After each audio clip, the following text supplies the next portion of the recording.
atento às tendências do mercado é essencial para o sucesso e a lucratividade do setor de bares e restaurantes. Entender as mudanças e as preferências dos consumidores é fundamental também para se manter relevante e atrativo. E o monitoramento das tendências permite que os proprietários estejam sempre um passo à frente, antecipando as demandas do mercado e adaptando também seus estabelecimentos de acordo com as necessidades dos clientes. E é sobre isso que nós vamos falar hoje no Café e a Conta, o podcast para quem quer mais produtividade no empreender, principalmente em bares e restaurantes. Eu sou Duda Gomes, repórter da revista Bares e Restaurantes, e no episódio de hoje eu converso com Cristina Souza. Cristina é sócia fundadora e CEO da Gouveia Food Service, empresa da Gouveia que apoia o setor com metodologias híbridas e ágeis. E hoje nós vamos falar sobre as principais tendências que estão moldando o futuro de bares e restaurantes. Cristina, muito obrigada pela sua presença, por dedicar esse tempo aqui no Café e a Conta.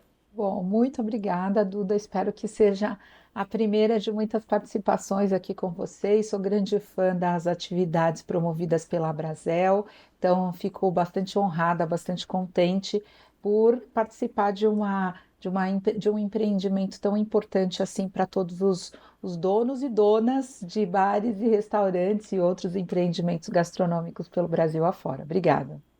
Nós que agradecemos, Cristina. E partindo agora para a nossa entrevista, vem aí, quando a gente fala de tendência, não dá para não falar dos eventos que apontam as tendências do mercado, não é? E um desses eventos é a NRA Show 2024, que vai ser realizada em Chicago em maio desse ano. E, Cristina, para quem ainda não conhece esse grande evento de inovação e tendências do mercado de food service, conta um pouco para a gente o que significa esse evento para o setor.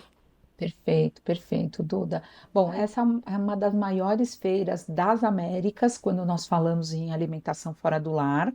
É uma feira que recebe em torno de 55 mil pessoas, então é um evento muito grande, tem em torno de 2.800 expositores, majoritariamente expositores dos Estados Unidos, mas também ano a ano a gente tem tido muitos expositores brasileiros e, claro, de várias outras partes do mundo. São mais de 100 países participantes e é uma feira que ela tem a duração em torno de 4 ou 5 dias. E essa feira, se você vai a ela todos os dias e passa lá das 9 da manhã até as 17, que é o horário que fecha a feira, você não deu conta de ver tudo o que tem de inovação por ali, de equipamentos, de utensílios, alimentos. É realmente uma feira muito pujante e junto com a feira tem junto também um congresso que é bastante interessante e tem muito conteúdo bacana. A gente já teve a oportunidade por 2 anos consecutivos de representar o Brasil lá, apresentando um pouco sobre o Brasil dentro da cena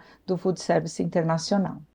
Bacana, bacana para a gente conceituar o nosso papo a partir de agora, Cristina, porque a gente vai falar de tendência, não é isso? E diante da Isso. realização da NRA Show, qual que é a sua expectativa em relação às inovações que serão apresentadas durante o evento esse ano? Olha, nossas grandes expectativas estão nas áreas de tecnologia, né? Sempre elas são muito importantes para que a gente chegue lá e puxa, uau, esse é um grande avanço, esse é um avanço muito representativo.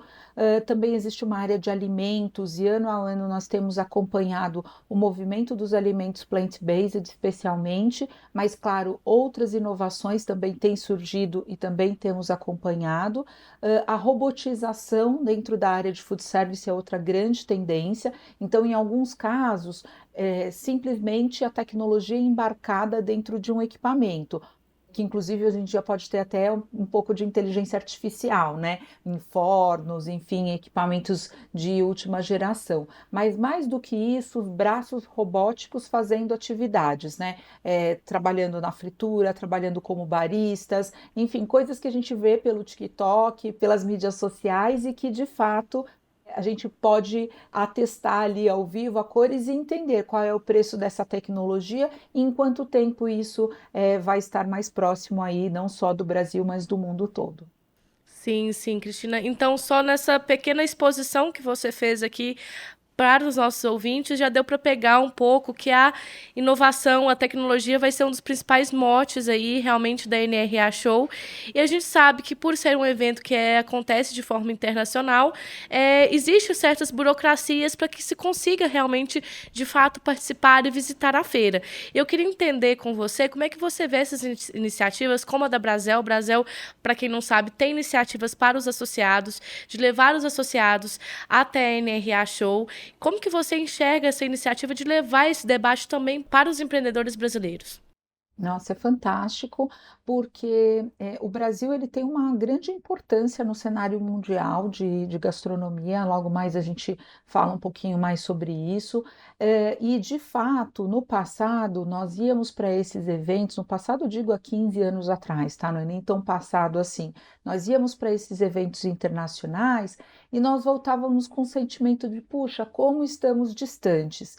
E o que aconteceu, especialmente nos últimos 10 anos, né, um posicionamento mais firme, mais estruturado do empresariado como um todo do Brasil em relação a melhorar a qualidade de serviço e atendimento, melhorar a qualidade de produto, melhorar a sua performance em termos de produtividade. Inclusive, a próxima revista tem esse tema, né, de produtividade, melhorar a qualidade, né, de uma forma bastante ampla, usar os recursos naturais de uma forma mais eficiente, né? Então, quando você vai para um evento como esse, você retorna, você percebe que as distâncias estão se reduzindo, porém, ainda estamos atrás porque é um mercado realmente mais maduro e, portanto, é muito bom porque quando a gente vai, a gente tem a oportunidade de, além de visitar a feira, no nosso grupo, a Brasel está conosco, inclusive nesse grupo, nós fazemos várias visitas técnicas e aí nós marcamos com diretores, com CEOs, com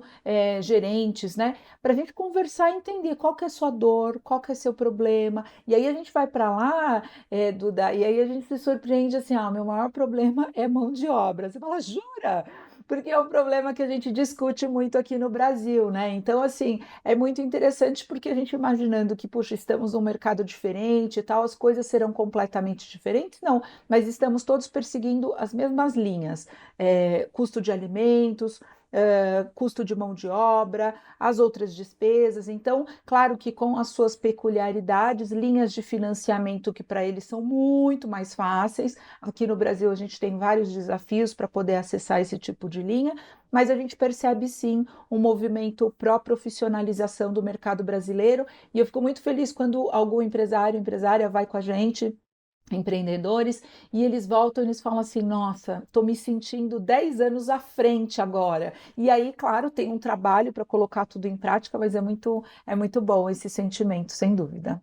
E agora, exatamente falando desse trabalho para ser colocado em prática, Cristina, como que os empreendedores podem, de fato, colocar a mão na massa aqui no Brasil? Porque, querendo ou não, a Feira Internacional fala muito do setor, né, da alimentação fora do lar aqui na América, mas existem alguns empecilhos, né? Quando a gente muda aí no setor internacional, a gente vem para o Brasil, existem algumas outras burocracias. Então, como os empreendedores brasileiros podem colocar toda essa inovação, essas tendências de mercado que eles descobrem na NRA, colocar em prática aqui no Brasil? Muito bom, ótima pergunta, Duda. O grande trabalho, acho que inicial, é a gente dividir com a nossa equipe todos esses aprendizados, porque o que que acontece? Depois que você vai para um evento desse, a tua mente expande, e aí tudo que você olha aqui, você fala, puxa, precisava que meu gerente estivesse mais do meu lado, precisava que meu sócio, que a minha sócia estivesse entendendo melhor comigo tudo isso que está acontecendo. Então, um primeiro grande passo é você, né? A gente vai nesses eventos, a gente tira foto, faz vídeo, não sei o quê, mas assim, o grande primeiro trabalho é organizar as coisas. Então, o que que eu aprendi sobre isso, sobre aquilo, sobre, enfim, colocar isso de uma forma organizada para você e aí você começar a transmitir esse conteúdo para sua equipe. Nós, da Gouveia, a gente faz vários eventos, inclusive em parceria aí com a própria Brasel, para propagar o conhecimento, porque assim, à medida que as pessoas nivelam o conhecimento, claro, elas não estiveram lá, mas assim, elas conseguem se engajar com esse conhecimento, eles falam, puxa, Estou entendendo o que você está falando. E aí, a partir daí, esse empresário, essa empresária, o ideal é fazer um plano de ações de uma maneira estruturada, pensando no que vai trazer mais resultado para o seu negócio no curto, no médio e no longo prazo. Porque às vezes a gente olha assim, puxa, um equipamento fantástico, aí você fala, nossa, eu tenho uma hamburgueria. Se eu comprasse aquela grelha, aquela chapa especial que eles têm lá, não sei o que, ia triplicar a minha capacidade de operação. Perfeito. Você vai conseguir fazer isso no curto prazo? Não, porque aí você tem que buscar um distribuidor, o distribuidor vai importar esse produto e tudo mais. Mas o que eu posso fazer? Puxa, eu percebi que eles têm um jeito de montar a linha de operação que mudaria a minha produtividade. Puxa vida, vou implementar isso imediatamente. Diálogos com a equipe, treinamento todo dia, né? Os americanos têm muito essa coisa de um protocolo de treinamento todo dia. Então, não é um treinamento com sala de aula, com projeção, não é isso. É chegar no restaurante e treinar a sua equipe. Então, a gente percebe que existem ações muito práticas que num curto espaço de tempo a gente coloca em prática, ações que, de repente, com pequeno investimento a gente consegue colocar. Eu me lembro ano passado, o pessoal da área de coquetelaria participou e tem uma área só de bares, vinhos, cervejas, enfim, uma área super especial. E tinha alguns equipamentos que assim que você colocava no copo e ele fazia uma bolha, fazia, sabe esses drinks de experiência? E teve gente que Sim. comprou porque era assim, era US$ 2.000, US$ 3.000, era muito barato no sentido de um investimento de um equipamento. E já trouxe, puxa, uma coisa que você pode num curto, médio prazo, já colocar esse equipamento para usar e já criar, né, um primeiro chance assim para sua equipe. Outras questões ligadas à tecnologia, né? Às vezes existem softwares no Brasil que são os mesmos que existem no mercado americano e a gente fala, ah, eu não vou usar. Ah, isso é difícil. Ah, meu cliente não vai aderir. A gente vai lá, percebe o quanto isso funciona e fala: puxa vida, tô atrasado. Deveria colocar esse negócio aqui. Esse ano eu fui numa feira e ela deve se repetir lá em Chicago. Tinha uma tecnologia que chama visão computacional. Você coloca o produto numa bandeja, né? Então, sei lá, num buffet por quilo, numa loja de conveniência, você coloca e você coloca embaixo como se fosse uma luz. Aquela luz capta ali aquela informação e ela imediatamente já te diz a conta. Olha, você pegou uma Coca-Cola, 2 pães de queijo e uma fruta, custa R$ 20. Você passa seu cartão e já foi. Então, olha que legal, olha que Olha só, facilidade, que né? legal, que Exato. legal. Agora, assim, vai ser para amanhã? Talvez não para amanhã, mas nesse ramo de tecnologia, eu vou A dizer, o longo Brasil dá show prazo, né? também. Exatamente, e tem Uhum. coisas que a gente consegue colocar mais a curto prazo. Por exemplo, puxa, eu vejo muito a história do pedido antecipado, né? O cliente pede antes e passa para retirar. O custo para o delivery, ele é um custo mais alto para o cliente, né? O cliente paga frete, ou o restaurante perde margem pagando essas coisas pelo cliente. E lá eles têm muito essa coisa do pede antecipado aqui no aplicativo, e você passa aqui e retira, né? O famoso takeaway. Então, esse tipo de ação, por que é importante? A gente está vendendo para quem não venderíamos. O que aconteceu assim na pandemia, a gente teve aquele boom de tecnologia. Todo mundo falou, não, agora eu vou trabalhar no digital, agora eu vou ser isso, vou ser aquilo. 2 anos depois, agora a gente fala assim, nossa, não tem gente que voltou a usar bloquinho, para você ter ideia, Duda. Então, assim, nem vou falar nomes aqui, mas eu fui em restaurante que o pessoal voltou com aquela comandinha de Retrocesso papel. total, né? Retrocesso, É um exato. Então a retrocesso. gente tem que Sim. seguir em frente e voar, assim. Então acho que é bastante disciplina. Depois que você vai para um evento desse tipo, você tem que se disciplinar também. Um spoiler que eu vou pegar da sua fala, que você já deu aqui, mas eu vou continuar, vou seguir dando esse spoiler também. Nossa próxima revista Bares e Restaurantes vai falar muito sobre produtividade. E falando sobre produtividade, colocando essas questões na prática mesmo, sem pensar nesse caminho de retrocesso, que já até me assustei aqui com essa história do bloquinho de papel, que realmente nesse caminho que a gente está de tecnologia, inteligência artificial, como foi falado no último episódio, a gente não pode voltar para trás, não, realmente. Super. Mas como que você orientaria, né, Cristina, os estabelecimentos do setor de bares e restaurantes a identificar e aplicar essas tendências pensando principalmente na produtividade? Perfeito. Bom, quando a gente fala em produtividade, a gente fala de alguns pilares, né? A gente fala de pessoas, a gente fala de processos, a gente fala de produto, né? Sem dúvida, eu já vou explicar o produto, o olhar do cardápio. E o último ponto, sem dúvida, são os nossos custos que a gente chama de utilities, né? São os custos de utilidades, tipo água, luz, gás, né? Especialmente que são itens que a gente consome bastante dentro dos nossos estabelecimentos. O que acontece? Vou começar até de trás para frente. Às vezes a gente fala assim, puxa, minha conta de água, preciso economizar, preciso economizar. E aí, quando a gente vai olhar, de fato, eu ainda não investi, por exemplo, ou na locação ou na compra de uma máquina de lavar louça. E o meu funcionário, ele lava de uma forma tão artesanal que ele desperdiça água, desperdiça água, desperdiça água o tempo inteiro. Então, se eu coloco um equipamento desse tipo, não é nem comprado, é alugado, já me ajudaria.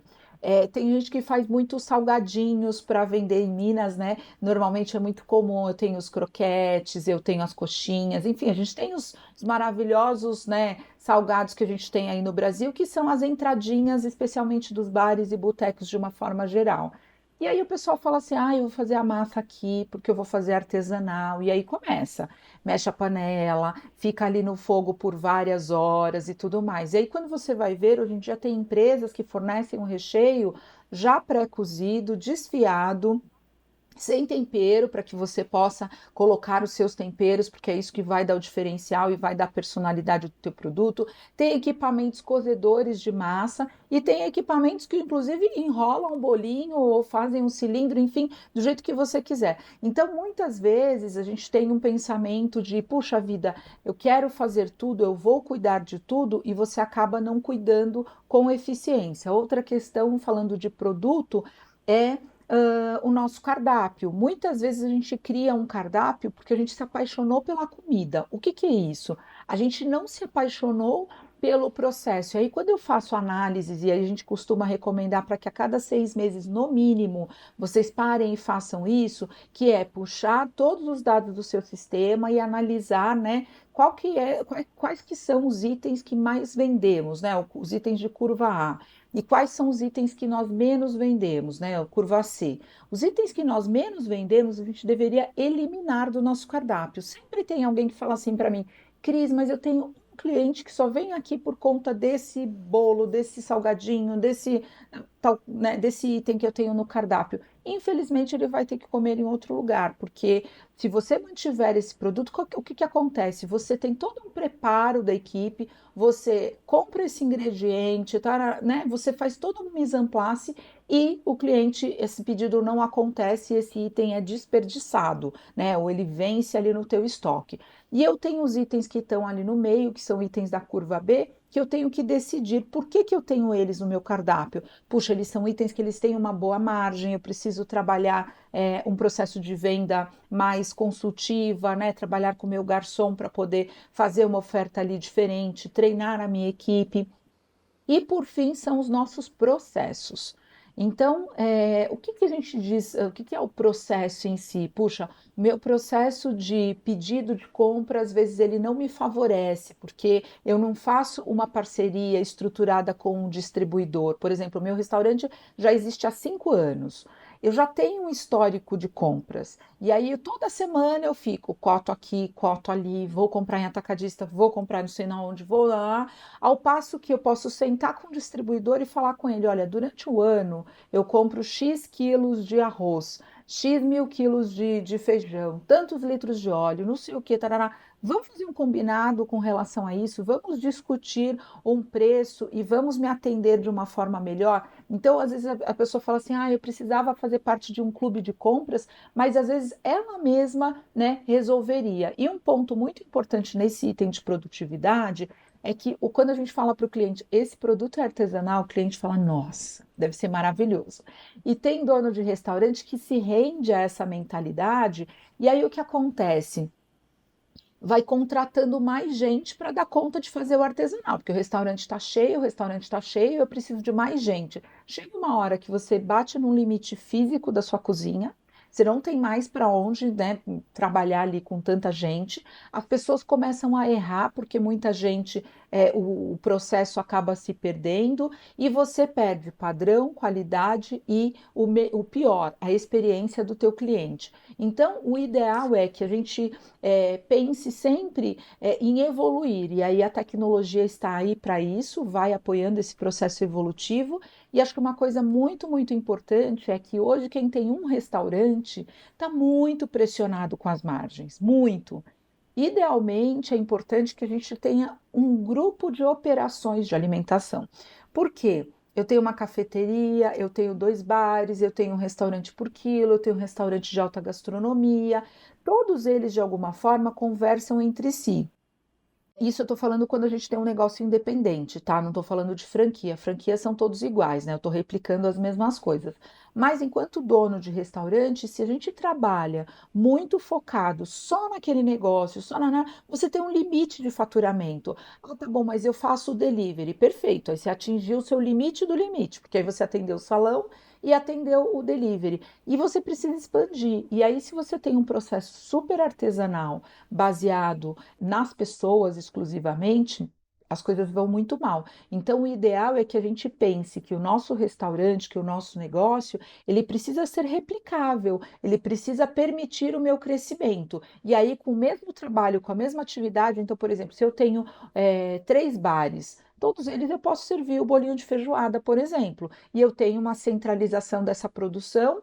Nessa loja aqui que eu tenho uma área maior, que eu tenho mais recursos, eu produzo e mando para as outras 2 onde só vai fritar. Obrigatoriamente naquelas lá eu vou ter uma equipe muito menor. Então você começa a estruturar os seus processos dessa forma. Desculpa, Duda, acabei dando uma resposta muito longa, mas é um tema que eu acho muito, muito importante a gente poder discutir. Imagina, justamente por essa importância que a gente agradece também essa resposta longa, porque deu para entender todos os processos que precisam ser realizados quando a gente fala de produtividade, né? Foi-se o tempo que produtividade seria só oferecer um bom serviço, né, um bom ambiente de trabalho. Produtividade vai muito além disso, né? Mas eu queria voltar um pouquinho o papo para a tendência, Cristina. Queria Poxa, entender com vamos. você qual tendência veio para ficar no setor. A gente está numa onda aí que a inteligência artificial, tecnologia, como você mesma já disse, veio para mudar drasticamente o setor de bares e restaurantes, mas eu queria entender com você qual tendência veio para ficar no setor de bares e restaurantes. Uma grande tendência, inclusive, esse é o ano da sustentabilidade dentro do evento, né? É um tema super importante. Não vou falar de inteligência artificial, vou recomendar que todo mundo assista aí o último podcast que falou sobre esse tema. Então, sem dúvida, a inteligência artificial é muito importante, mas a gente deveria, inclusive, usar a inteligência artificial para permear toda essa nossa cadeia que é tão importante. Então, o que acontece? Um restaurante, ele tem o poder de ser um grande poluidor, né? Porque nós temos muitos resíduos, resíduos orgânicos, resíduos, enfim, não orgânicos que poderiam ser passíveis de reciclagem, e o que a gente tem visto são inúmeros movimentos pró-sustentabilidade, mas ainda falta muito, falta que a gente se engaje de fato e assuma o protagonismo nesse sentido e também exija dos nossos parceiros. Então, por exemplo, puxa, tem determinadas embalagens que a embalagem em si ela é quase irreciclável. Então, é importante que a gente pressione os nossos parceiros de negócios. Mas, falando do ponto de vista de empresárias e empresários do setor, né, destinação de óleo é um tema fundamental. Né, a Brasel fez o ano passado uma grande parceria com catadores, né, para poder coletar resíduos de papelão, vidro, latinhas, né, de uma forma geral, gera renda para essas pessoas, mas o mais importante é o destino correto desses itens, né? Existem algumas startups que agora nem são mais tão startups que criaram aplicativos onde você tem todo um processo de treinamento para sua equipe, mais do que isso, de distribuição desse processo de coleta adequado e depois de captação e direcionamento para várias empresas que fazem o processamento desses resíduos. Então, assim, sem dúvida, para a gente, assim, um ponto fundamental dentro da cadeia do food service é protagonizarmos a sustentabilidade. E a sustentabilidade está intimamente ligada A tecnologia também, porque o nosso consumidor ele quer que a gente demonstre. Então tá bom, então você está falando que isso aí é importante, mas me mostra o que que você está fazendo. Então ele quer saber para onde vai o copinho que ele consumiu, se aquele copo é de papel, se é de plástico, qual que é o direcionamento, enfim, ele quer entender tudo isso. E tem, às vezes tem pequenas ações e a gente às vezes nem considera, mas, por exemplo, uma cafeteria, uma confeitaria, um negócio que é pequeno, tudo que ele fizer, produzir e não for utilizado, vai para o lixo, assim como de um grande restaurante. Aqui num grande restaurante, o giro às vezes é muito maior. Então, muitas vezes, trabalhar por encomenda é um ato de sustentabilidade. Parece uma bobagem, né, quando a gente fala assim, mas eu produzo exatamente os itens que eu vou de fato vender, né? Quando nós falamos ali atrás sobre tecnologia, trabalhar na cadeia de frio, ou seja, ter produtos que são ultra congelados, produtos que eu abro meu freezer depois que, claro, foram preparados anteriormente, com processos que estão todos bem identificados, ou produtos que foram adquiridos e depois eu só vou trabalhar na finalização, é outra forma que apoia na produtividade, mas também na sustentabilidade. Quando a gente tem essa combinação, a gente fala que nós temos eficiência operacional, porque aí, de fato, você está entregando o melhor para todos, o melhor para sua empresa, o melhor para o planeta e principalmente o melhor para o seu consumidor. Então, você tem informação ali para dividir com ele. Então, acho que sustentabilidade vai ser uma das tendências principais, e ela é transversal, ela passa por tudo, pela cadeia de alimentos, ela passa pela cadeia de equipamentos, utensílios, né? Então, puxa vida, eu tenho esse prato aqui, toda semana quebra 10. Então, esse prato aí não vai servir mais. Você vai ter que encontrar um prato que tenha uma liga mais dura, que seja mais resistente, que não sei o que, que vai entregar menos impacto para o meio ambiente no curto prazo. Todos os detalhes contam. E aí, como você tinha me perguntado no começo, Duda, é muito importante que a gente vá mapeando as coisas que nós tenhamos para fazer. E aí, aos poucos, você vai fazendo a transformação. Então, primeiro, puxa, eu vou fazer, claro, a destinação do óleo, que é um dos itens mais críticos, né? Puxa vida, eu vou fazer adequadamente. Ah, não tenho ainda recurso para trocar copinho de um tipo para outro. Então tá bom, então vou segurar mais um pouquinho, mas eu colocando isso dentro de um planejamento para que eu consiga fazer essa mudança.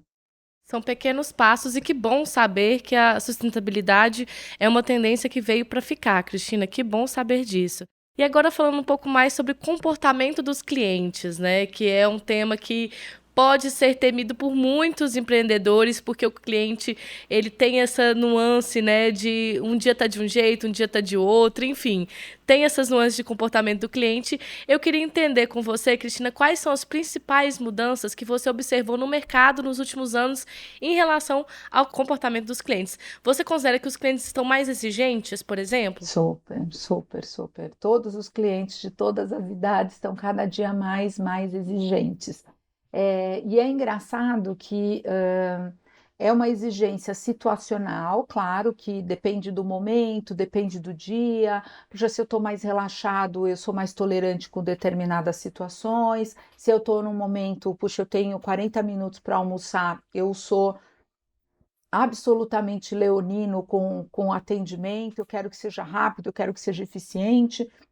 Então, o que acontece, assim, o que a gente tem percebido, o consumidor ele muda de acordo com o que o mundo muda, né? Então, por exemplo, tem aí algumas situações pontuais sobre alguns ingredientes, né? Puxa vida, no passado era fantástico comer um produto muito açucarado, com coberturas e não sei o que, tarará, tarará.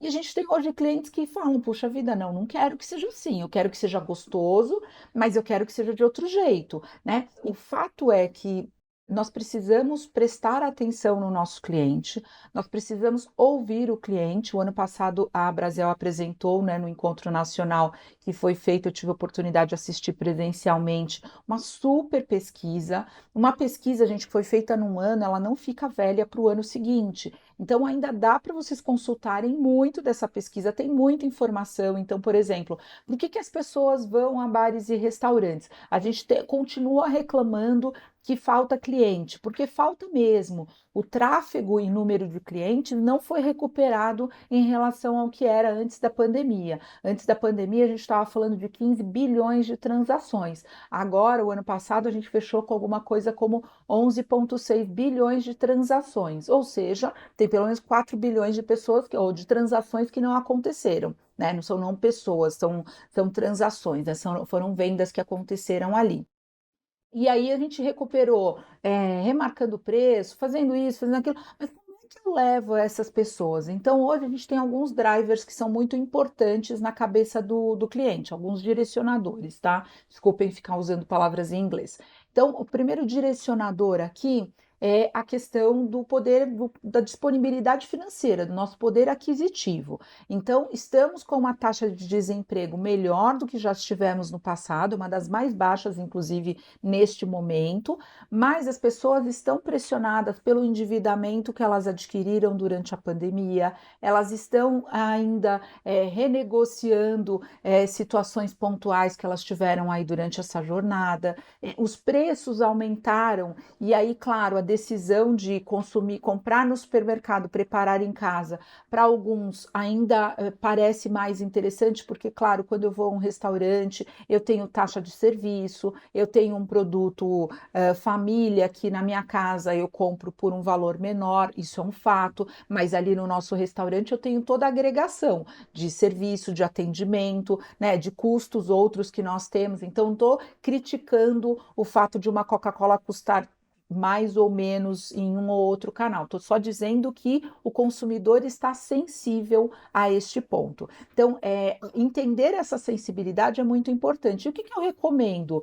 Se no teu restaurante você tem uma característica de clientes de público B, de clientes de público C, cria pelo menos um ou dois produtos de primeiro preço, de preço mais baixo, porque esse cliente ele vai falar, puxa vida, até hoje que eu estou mais apertado aqui de grana, eu posso ir lá no restaurante da Duda e vai ter alguma coisa gostosa para eu comer a um preço adequado para mim.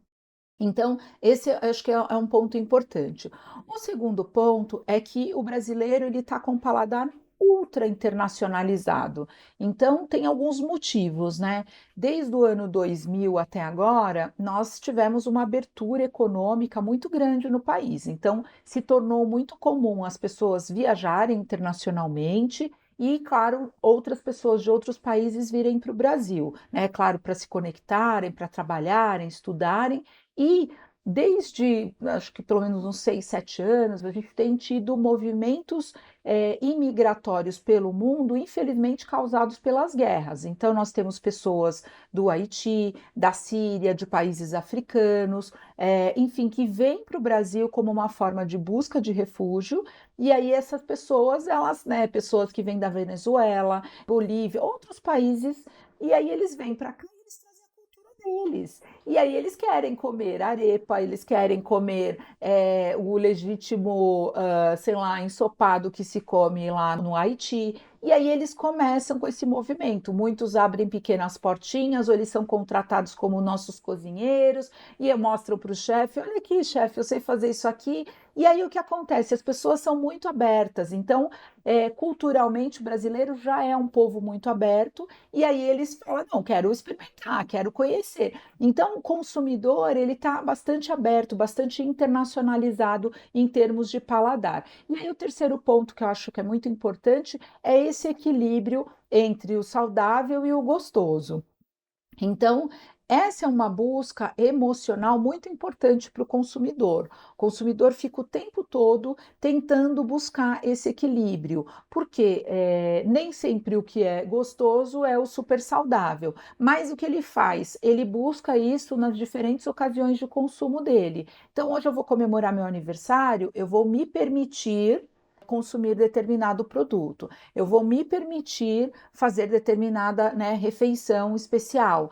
Então, isso é muito legal. Isso gera para a gente uma grande oportunidade. Então, como donos de negócios, a gente precisa entender todas essas mutações. E, claro, o consumidor está extremamente digitalizado. Então, se ele chega no nosso restaurante e a gente abandonou, sei lá por quê, o nosso pedido digital e volta com o bloquinho, ele fala, o cara está usando o bloquinho e o pedido vem errado, aí ele atribui completamente a nossa falta de capacidade de gestão de tecnologia. Então, a gente não pode andar para trás, a gente tem que andar para frente. Mas a gente tem que andar para frente e treinar a nossa equipe, colocar KDS dentro da cozinha, ter impressora para comanda em várias áreas do restaurante, enfim, fazer de fato uma transformação importante, porque aí toda transformação que gera eficiência dentro da cozinha, dentro da nossa operação de produção, eu nunca vi ela não gerar um benefício para o cliente. Ou seja, eu tenho um equipamento de produção mais eficiente, quando chegar lá na sua mesa, você vai falar: nossa, essa carne está muito gostosa, essa carne está impecável. E você volta lá daqui 3 semanas, você fala: tá o mesmo sabor, o mesmo padrão. Então você começa a controlar as variáveis e aí, claro, você entrega uma experiência melhor para o seu cliente. Então, e aí, claro, ouvir o cliente, né? O cliente foi ao seu restaurante, pediu um delivery e tudo mais, e escute, leia os comentários, seja nas plataformas digitais, nas mídias sociais, né?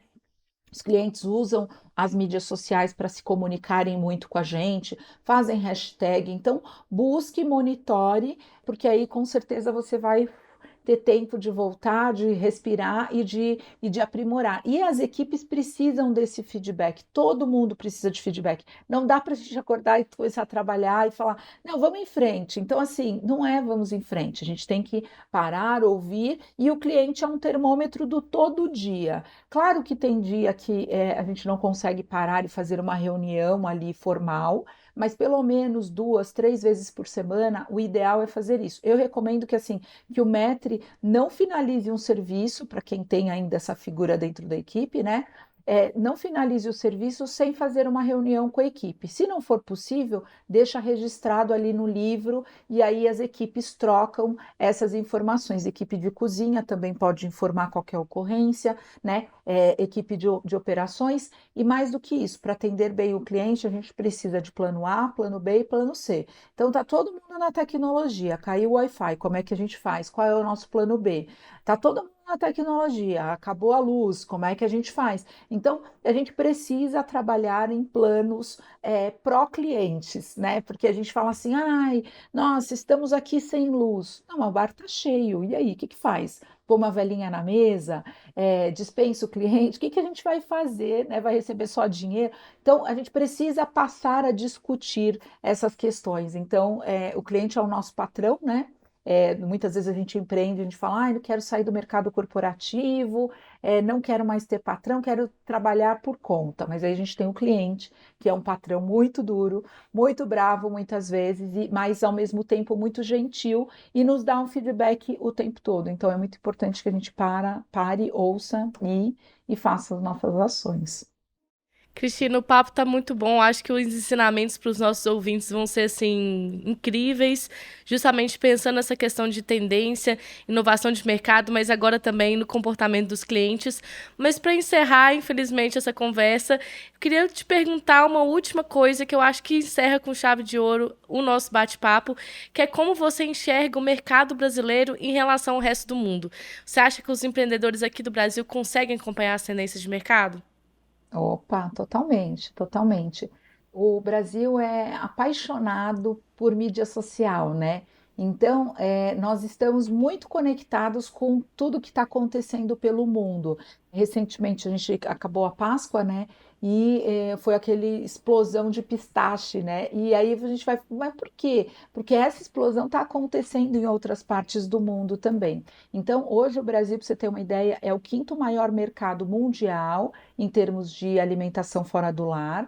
Quando nós comparamos o número de restaurantes que nós temos aqui no Brasil, nós temos em torno de 430 mil restaurantes, né? A tipologia, o nome restaurante no CNPJ, contra perto de 700 mil no mercado americano. Ou seja, o Brasil é um mercado muito grande, é um mercado muito respeitado, E nós temos uma grande fortaleza: o Brasil tem os brasileiros. E o brasileiro é um povo muito simpático, muito querido, muito gentil. E quem trabalha nas áreas de atendimento, apesar da gente sempre reclamar, a gente falar que a gente queria muito mais, isso e aquilo, nós temos pessoas que são muito empenhadas em fazer as outras felizes. Então, eu diria que hoje nós temos nas nossas áreas de atendimento pessoas que são referência, que fazem a diferença, que você vai para a Europa, vai para os Estados Unidos, você fala, puxa vida, o nosso atendimento é muito mais simpático, muito mais gentil no Brasil. Não é o mais eficiente, porque às vezes a gente pede um café e a conta e demora, Duda. Mas, ao mesmo Sim. tempo, é compensado pela gentileza, pela atenção, pelo esforço. Então, a gente falou de internacionalização, às vezes a pessoa ela nem fala inglês, mas ela se esforça para receber aquela pessoa bem ali no estabelecimento e tornar aquela experiência memorável. Então, hoje, sendo uma estudiosa aqui do food service, eu nem me considero mais do que isso, hoje o Brasil, sem dúvida, é referência para a América Latina, para países da África, não só países que estão em desenvolvimento, mas países, né, de uma camada ali já mais desenvolvida, e até para países da Europa, como uma referência de mercado. Então, hoje, acabei de dar uma entrevista para uma rede aí falando sobre o Taco Bell olhando o Brasil como um mercado, o segundo maior mercado depois dos Estados Unidos, né? Então é isso, assim, a gente percebe que todo esse desejo, e aí eu diria que a gente também tem que acreditar essas mudanças para associações como a própria Brasel, porque a partir do momento que nós estamos juntos com outros empresários, com outros empreendedores, a gente troca mais. Empreender é muito solitário, é muito dolorido muitas vezes, porque, enfim, a gente tem que tomar muitas decisões, a gente às vezes está com o caixa prejudicado. E quando a gente está dentro de uma associação, puxa vida, a associação foi lá e renegociou uma taxa de cartão de crédito. Aqueles 2% a mais que ficou para a minha margem vai fazer muita diferença, porque hoje praticamente todos os pagamentos são digitais dentro dos nossos negócios. Então, fazer parte de um grande movimento como é esse que é promovido pela Brasel é muito rico, não só para o empreendedor individualmente, mas como para o mercado como um todo. Fico muito contente de poder estar com vocês nesses momentos, porque eu também aprendo muito e é uma troca muito vitoriosa. Obrigada, viu, Duda? Cristina, muito obrigada, e é bom saber com as suas palavras que o Brasil tem esperança e o mercado brasileiro é um mercado também de esperança. Então, muito obrigada pela essa conversa, Cristina. Obrigada, eu que agradeço. Super beijo, pessoal.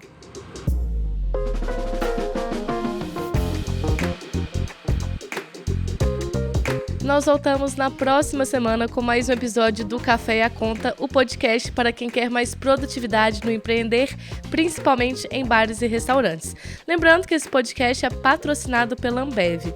O Café e a Conta é realizado pela revista Bares e Restaurantes, de edição e montagem de Lucas Macedo. Eu sou Maria Eduarda Gomes, produtora e apresentadora do episódio de hoje. Para saber mais sobre como simplificar o empreender e ter mais produtividade em seus negócios, acesse abrasel.com.br/revista. Um abraço e até a próxima!